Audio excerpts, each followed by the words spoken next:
하나님의 말씀은 예레미야 17장 말씀입니다.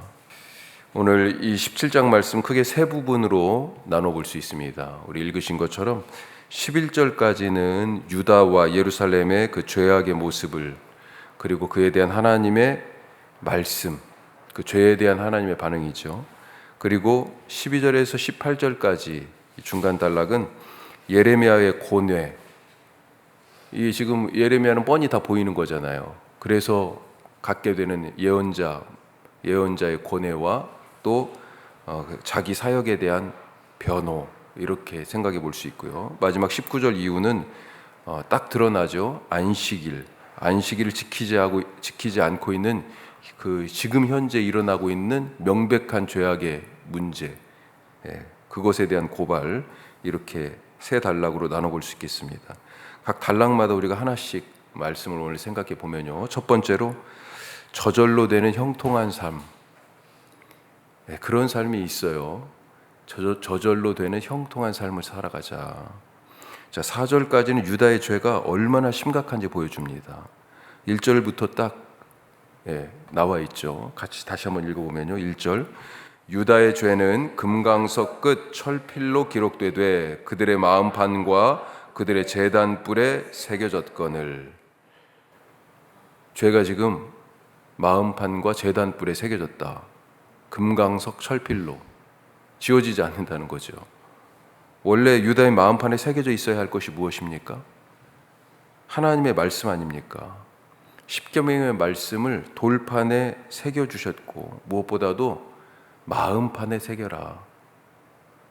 아주 구약 곳곳에서 말씀하시잖아요. 마음판에 말씀을 새기라고. 자, 그런데 이 마음판에 말씀이 새겨진 것이 아니라 뭐가 새겨져 있어요? 마음판을 보니까 죄악이 새겨져 있다. 야, 죄악이 마음판에 새겨질 정도. 원래 이 돌에도 그냥 한 번 이게 정으로 쫀다고 글씨가 새겨집니까? 수십 수백 번을 갖다가 쳐야 한 문장을 쓸 수 있을 거예요. 마음판에 죄악이 새겨질 정도다. 이것은요, 물방울이 바위를 뚫는다고 우리가 그랬잖아요. 한두 방울로 바위가 뚫어지지 않는 것처럼 죄가 새겨졌다는 것은 수많은 시간 동안 이 죄가 반복되었다는 것입니다. 그래서 지울 수 없이 명백하게 유다와 예루살렘의 사람들의, 이 도시의, 이 나라의 마음판에 지금 죄악이 새겨져 있습니다. 더군다나 또 어디에도 새겨져 있다고 돼 있어요. 제단 뿔에도 새겨졌어요. 죄악이 새겨질 정도입니다. 제단 뿔에 뭐 합니까? 피를 바르죠. 어떤 피예요? 속죄의 피입니다. 속죄의 피. 여기에서 죄가 사함받아야 될 이 제단 뿔에 지금요, 죄악이 각인되어 새겨질 정도로 죄가 만연해 있다는 것입니다. 자, 그러면 이들의 운명은 어떻게 될까요? 6절에 나와 있습니다. 같이 읽어보면요, 그는 사막의 떨기나무 같아서 좋은 일이 오는 것을 보지 못하고 광야 간조한 곳, 건건한 땅, 사람이 살지 않는 땅에 살리라. 얼마나 노력하며 살았겠어요, 이 사람들이. 누구 쫓아다녔습니까? 하나님 한 분만으로 만족 못하고요, 하나님 말고 더 그 부분에 있어서 스페셜한 능력을 갖고 있는 신, 그래서 바알, 아세라, 아스타롯, 이런 것을 섬겼고요, 풍요를 간절히 바라면서 다곤을 섬겼고요, 요단강 건너 그모스를 찾아가기도 했고요, 그리고 자기 아들까지 바치면서 몰렉을 섬기기도 했어요. 자, 그런데 그렇게 온갖 것을 갖다 바치고 여기저기 찾아다니면서 정성과 모든 것을 그렇게 다 쏟아 부어도 그 인생이 어때요? 사막의 떨기나무 같다. 좋은 일이 오는 것을 보지 못하고요, 광야 간조한 곳, 건건한 땅, 사람 없는 그런 땅에 사는 인생, 어떤 삶입니까? 왜 인생이 사막이 됐어요? 그렇게 노력하고 애를 쓰고 여기저기 찾아다니고 그냥 아들까지도 갖다 바쳤는데, 그런데도 불구하고 왜 인생이 이 모양입니까? 5절의 원인이 나와 있잖아요. 자, 5절 같이 다시 보면요, 여호와께서 이와 같이 말씀하시니라. 무릇 사람을 믿으며 육신으로 그의 힘을 삼고 마음이 여호와에게서 떠난 그 사람은 저주를 받을 것이라.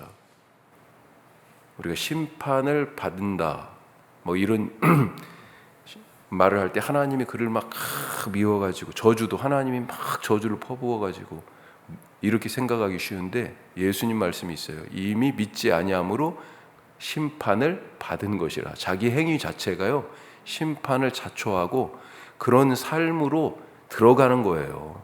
예, 이 심판을 받는다는 의미가 사실은 또 자기가 사람을 믿고 육신으로 자기 힘을 삼고 마음이 하나님에게서 이미 떠나 있으니 삶이 이렇게 메마를 수밖에 없어요.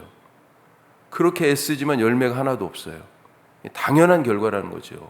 심판받고 저주받은 그런 삶의 모습이에요.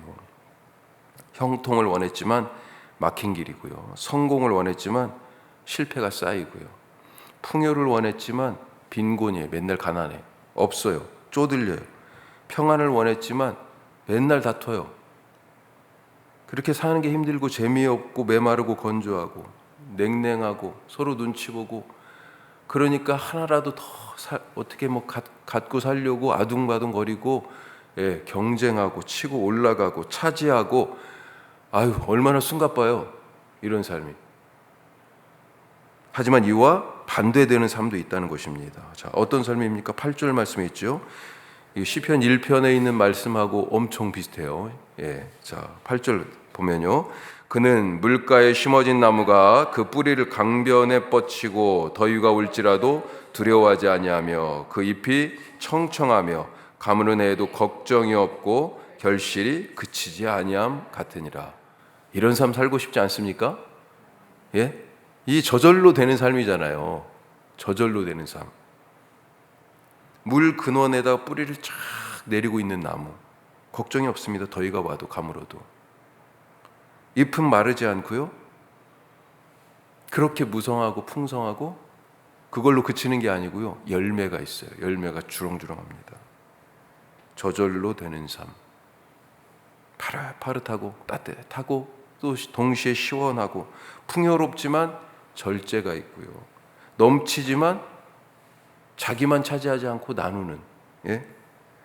위로받고 거기에서 쉬면서 치유가 되고 그렇게 용서하고 서로 포용할 수 있는 그런 삶. 아까하고 완전히 다르죠. 그러니 사람들이 막 넘치죠. 아까는요 사람이 없어요. 사람이 없어. 얼마나 외롭습니까? 여기는요 시끌시끌하기도 하고 말하고 웃고 하는 소리가 왁작지껄하기도 하고요. 누가 이렇게 저절로 되는 삶을 삼으니까 7절 말씀에 나와 있죠. 그러나 무릇 여호와를 의지하며 여호와를 의뢰하는, 이 의뢰는 앞에 의지는요 신뢰하는 이런 뜻이고요. 뒤에 의뢰는 피난처가 되신, 피난처로 삼는 이런 뜻이에요. 소망을 두는 그런 뜻입니다. 그 사람은 복을 받을 것이다. 그러면서 시냇가에 심겨진 이런 나무 같은 인생을 살아간다 하는 것이죠. 오늘 그냥 어떻게 하든지 내 삶을 어떻게든지 붙잡고 세우려고 막 바둥거리면서 애쓰는 그런 노력이 물론 있어야 되지만 그런 인간적인 노력이 아니라요. 하나님을 온전히 의지하고 하나님만 신뢰하고 하나님께만 소망을 두는 그런 삶을 살아서 시냇가에 물 근원에 뿌리를 내리고 그렇게 걱정 없이 저절로 열매 맺으며 살아가는 그런 믿음의 삶을 살아가시기를 주님의 이름으로 축복합니다. 자, 두 번째로 하나님을 붙들고 버티자. 오늘 하나님을 붙들고 그분의 말씀을 붙들고 버티자. 자, 죄와 심판의 상황. 금강석 철필로 마음판에 죄악이 새겨지고 속죄 제단의 뿔에도 죄가 새겨질 만큼 죄악이 넘치는 이 시대와 이런 광야에 건조하고 간간한 사람이 없는 폐허가 된 예루살렘의 미래를 바라보는 예레미야의 마음 어떻겠습니까? 아프죠. 너무 다급하기도 하고요.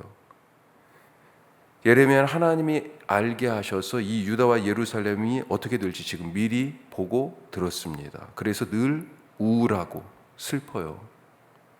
예레미야를 눈물의 선지자라고 하는 얘기가 바로 그겁니다. 아파요 지금 이것 때문에. 심판의 모습을 보았기에 다급하게 절실하게 회개하라고 그렇게 외치고 있어요. 성전 제사를 보면서 저것이 얼마나 위선적인 것인지, 그래서 뭐라고 얘기합니까? 성전이 아니다, 성전이 아니다. 너희가 하나님의 집으로 강도의 도둑의 소굴을 만들었구나. 예레미야 7장에 그런 말씀이 있었잖아요. 예수님도 그 말씀 인용하셔서 성전 정화하셨잖아요. 자, 제사장과 선지자들이 얼마나 위선적이고 거짓되고, 왕들은 아니라고 오만한지, 백성들은 다 이 산당 저 골짜기, 그러니까 산당이 산에 있어요. 위에 높은 곳에.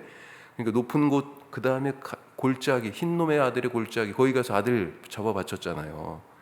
그렇게 쫓아다니며 우상 섬기는 모습에 그걸 쳐다보면서 가슴이 미어져 울고 있습니다. 그래서 더 이상 성전이 아니다, 이 죄악으로 죽는다 고발했어요. 그랬더니 뭐가 돌아왔어요? 미움과 박해뿐입니다. 박수 받지 못합니다.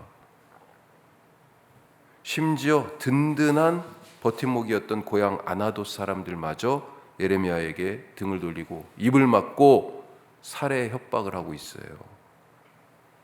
자, 그래서 더 아픕니다. 외로워요. 그래서 더 아파요. 말씀대로 살면서 말씀 전하면서 병이 들어요. 14절 말씀 보십시오.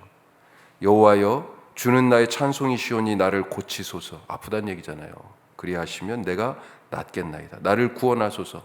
지금 깊은 수렁에 빠진 것 같다는 거 아니에요. 그래서 구원하소서. 그러면 내가 구원을 얻으리이다. 그러면서도 불구하고 지금 뭐라고 얘기합니까? 15절 보면 내용이 어떻게 돼 있어요? 15절에 그 사람들이, 지금 대적자들이 예레미야에게 여호와의 말씀이 어디 있느냐, 이제 임하게 알지어다. 자, 아까 예루살렘 멸망을 얘기하고요, 그렇죠? 그런 얘기들 했는데, 야, 언제 이루어져? 지금 비아냥거리는 거죠. 하나님 말씀은 어디서, 네가 말한 거 어디 이루어져? 이렇게 지금 잘 살고 있는데 막 이러는 거죠.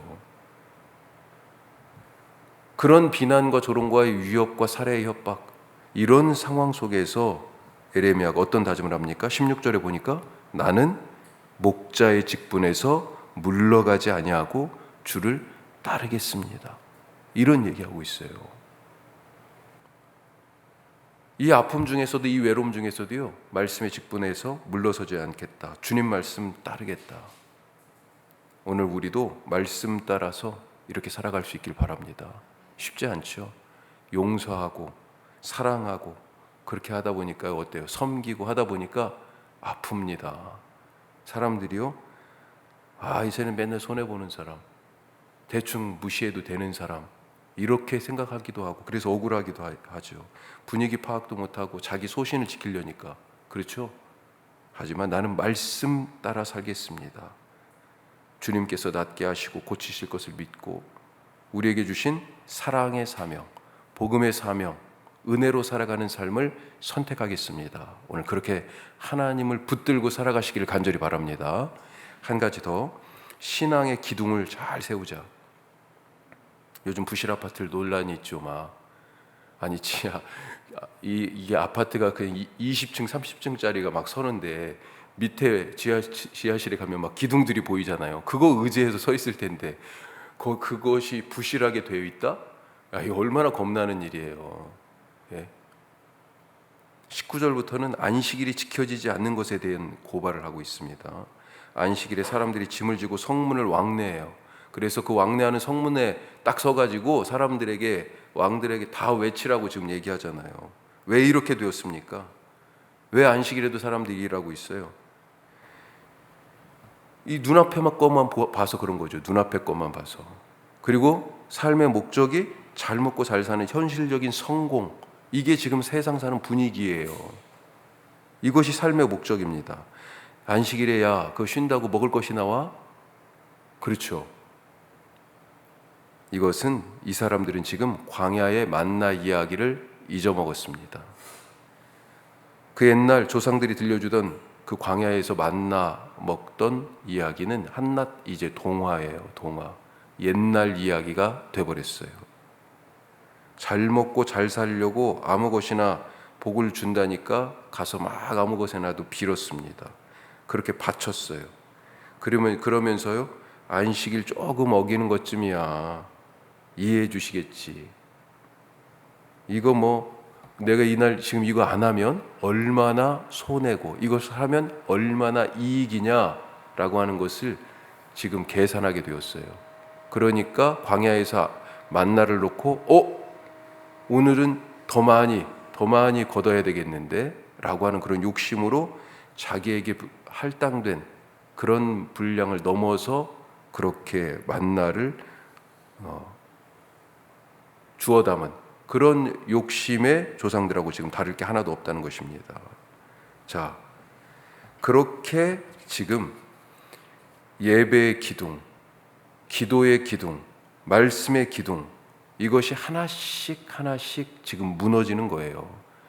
야, 안식일 이거 조금 어기는 거 뭐 어때 하는 그 순간에 이 신앙의 기둥들이요 하나씩 금이 가기 시작하는 것입니다. 그러다가 순식간에 공동체 전체가 무너지게 되는 거죠. 우리의 신앙의 기초, 기둥이 부실하면 인생 전체가 순식간에 무너집니다. 우리가 오늘 그것을 생각하고 주님 안에서 하나씩 정말 신앙의 기본기부터 우리가 B2B 기본으로 돌아가자 그랬잖아요. 예, 그렇게 세워나가는 우리 가정, 우리 교회, 나의 삶이 되게 하옵소서. 우리 기도하시기 바랍니다. 오늘 이 말씀 가지고 다 같이 기도하겠습니다. 우리 세 가지 말씀, 오늘 좀 길지만 같이 말씀 나눴는데 저절로 형통한 삶, 어떤 삶인가? 우리 말씀을 기억하면서 시냇가에 심겨진 생수의 근원이신 예수님께 뿌리를 내린 나무 같은 삶 살게 하시고, 예언자가 조롱을 받았어요. 야, 하나님 말씀 네가 말한 거 언제 이루어져? 지금 이렇게 아무렇지도 않은데 심판이 무슨 심판이야? 조롱했지요. 외로웠습니다. 사람들이 그런 태도와 목숨을 빼앗겠다는 그런 위협 속에서 두렵기도 했어요. 하지만 나는 오늘 목자의 직분 잃지 않고 감당하겠습니다. 하나님, 오늘 말씀 붙들고 버티고 오늘도 주만 바라보며 살게 하여 주옵소서. 기도하시고, 안식일 그거 하나쯤 하루 어기는 거 무슨 상관이야. 하지만 거기서부터 신앙의 금일 가기 시작하는 거죠. 기둥에. 그러다가 순식간에 무너집니다. 하나님, 기초에 충실하게, 기본에 충실한 그런 신앙 생활, 그런 공동체 되게 하옵소서. 기도하시고요. 오늘 이따 11시에 5단지 경로당에 잠깐 다녀오려고 합니다. 전화를 한 2번 드렸었는데 별로 탐탁치 않아 하시는 그런 말투세요. 예, 그런데 얼굴 한번 뵈려고 이제 그렇게 또 접촉면을 넓혀가고 얼굴 트기 시작하는 거니까요. 기도해 주시기 바라고. 태풍이 오고 있어요. 하나님, 지난 폭우의 위험도 그것도 아직 복구가 안 됐고 상처가 많은데 이번에 한반도를 관통한다고 그러니까요. 진짜 관통인 것 같아요. 하나님 지켜주시옵소서. 기도하시고, 휴가 중이신 분들 좋은 쉼을 허락하시고, 또 우리 건강의 문제로 예배 드리다가 지난 주일날 가신 우리 김정순 권사님도 계십니다. 위에서 기도해 주시고, 이영란 집사님도 근육이 지금 파열인지 하여튼 손상이 있어서 엄청 무겁고 힘듭니다. 기도해 주시길 바랍니다. 다 같이 기도하겠습니다.